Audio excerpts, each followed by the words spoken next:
بسم اللہ الرحمن الرحیم۔ محترم سامعین السلام علیکم۔ آج ہم آپ سے ایک بہت ہی مبارک اور بہت ہی پیارے خواب کے حوالے سے گفتگو کریں گے۔ وہ خواب یہ ہے، اگر کوئی شخص خواب کے اندر حضور اکرم صلی اللہ علیہ وآلہ وسلم کی زیارت کرے تو اس کی تعبیر کیا ہوتی ہے، اس کا کیا فائدہ حاصل ہوتا ہے۔ اگر آپ ان تمام صورتوں کی تعبیر چاہتے ہیں تو آپ اس ویڈیو کو آخر تک دیکھیں۔ حضور پر نور صلی اللہ علیہ وآلہ وسلم کو جن مسلمانوں نے دیکھا ہے، انبیوں کے بعد ان کا رتبہ سب آدمیوں سے بڑا ہے،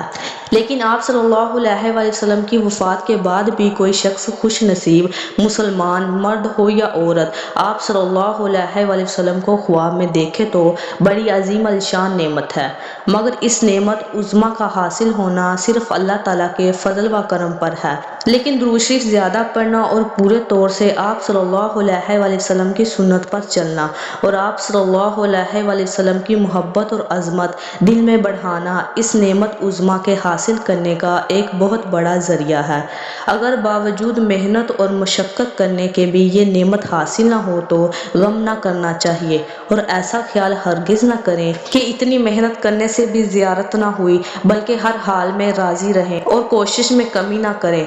حضرت محمد صلی اللہ علیہ وآلہ وسلم نے فرمایا کہ جس نے مجھ کو خواب میں دیکھا صحیح دیکھا، کیونکہ شیطان میری صورت اختیار نہیں کر سکتا، اور جو شخص مجھ کو خواب میں دیکھے گا وہ دنیا سے حامل ایمان کے ساتھ مرے گا اور آخرت میں مجھ سے ملے گا۔ مسلمان اگر دنیا اور آخرت میں عزت و آرام چاہتے ہیں اور اپنے پیارے رسول صلی اللہ علیہ وآلہ وسلم کی زیارت چاہتے ہو تو درود شریف زیادہ پڑھا کرو اور آپ صلی اللہ علیہ وآلہ وسلم کے طریقے پر مضبوطی سے چلا کرو اور آپ صلی اللہ علیہ وآلہ وسلم کی شریعت کی حفاظت کیا کرو۔ رحمت ہے ہم پر رب العالمین کی، امت ہم ہے رسول خدا کی، یہ ہے تمنا اور یہی ہے آرزو، زیارت ہمیں ہو رسول خدا کی۔ مدفن میں پوچھیں گے جب مجھ سے فرشتے، کہہ دوں گا امت ہوں میں مصطفیٰ کی، ہرگز نہ ہو اس کو تکلیف محشر، صلی اللہ جس نے دل سے ادا کی۔ راضی کرنا چاہتا ہے جو اللہ کو، چلے شریعت پہ وہ مصطفیٰ کی، جگہ اس کو ملے گی جنت میں بے شک جس نے محمد پہ ہے جانیں فدا کی۔